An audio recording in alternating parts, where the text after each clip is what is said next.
Hi guys and welcome to Madagascar.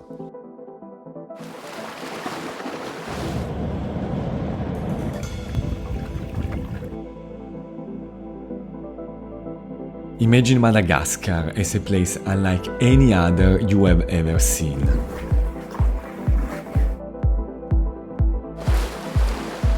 Strange animals such as lemurs and chameleons, impressive trees such as baobabs, rainforests, deserts, and unbelievable hiking and diving opportunities.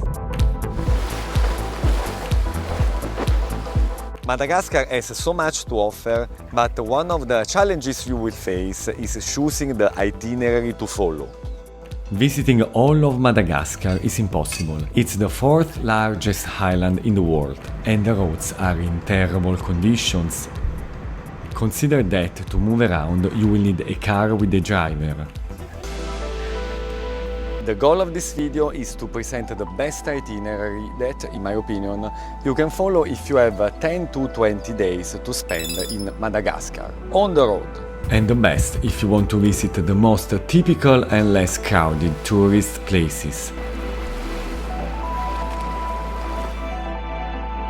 So let's start in the Wild West, because here you will find the Singhi, similar to rock forests. They are the quintessence of Madagascar.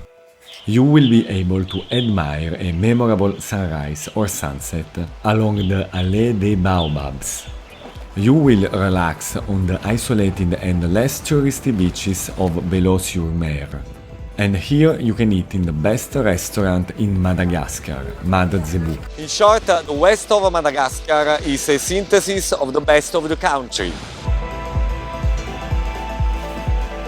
And then I recommend visiting Antananarivo, Tana, the capital and beating heart of the island, and home to some of the best restaurants in the entire Indian Ocean. Not visiting it would be a mistake. And between the West and Antananarivo, there are some hidden treasures to visit.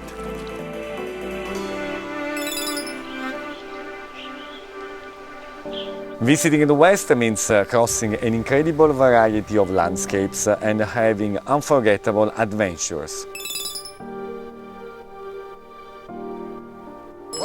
Bonsoir. The Allée des Baobabs is the best natural setting to admire these fascinating trees, some of which are over 1000 years old and reach epic proportions, more than 21 meters in diameter. All the tourists will arrive at sunset. Do something different, visit it at sunrise.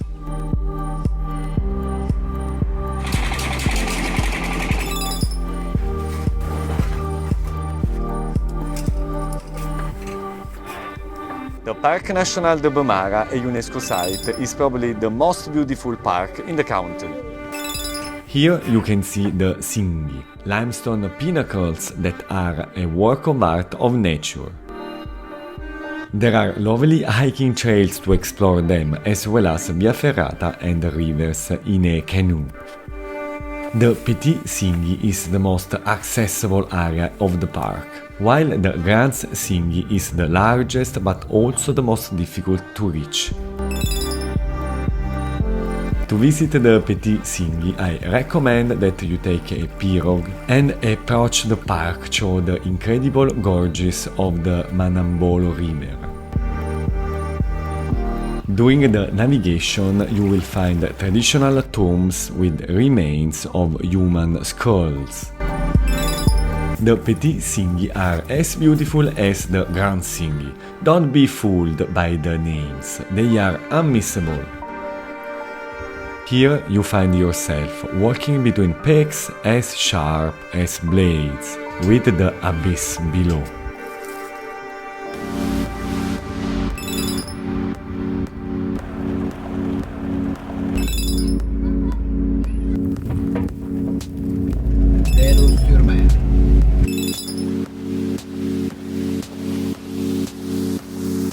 Bellot-sur-Mer is a village nestled between sand dunes, suspended in another time.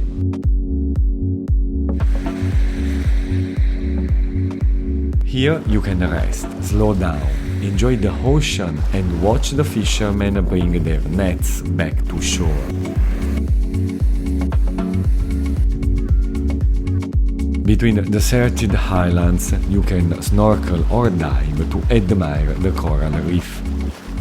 The great thing about Andramovo Island is that you don't see it while sailing. Then it emerges almost suddenly when the low tide arrives. The blue and the yellow colors of the sand are very intense, and the hemispherical shape of the small island makes it even more poetic.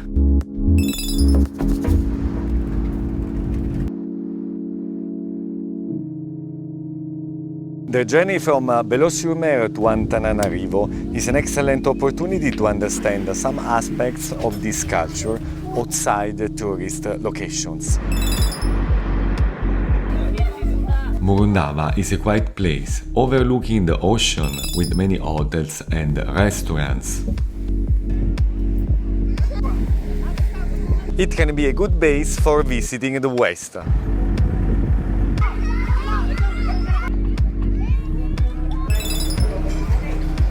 In Miandrivaso you can start your cruise on Tiribina River. This is manioca. This is the manioc. Cooked. Yes, cooked.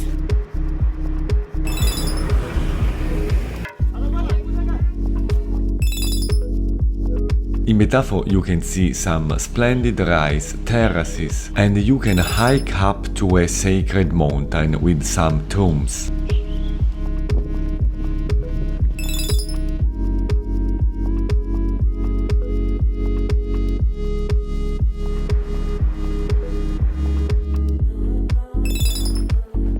Ciciva is a volcanic lake and has the same shape of Madagascar.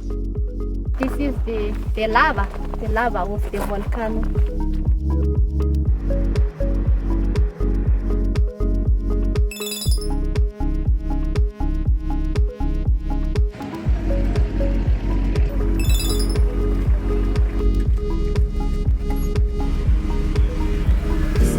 Antananarivo, or Tana, which means the place of 1000 warriors, is synonymous with food, shopping and history. Tana is a city of 2 levels. The historic Hauteville above and the flatter Basseville, both of which can be explored on foot. The itinerary I recommend for visiting Hauteville goes from the viewpoint under the Rova down to Lac Anossi, a heart-shaped lake.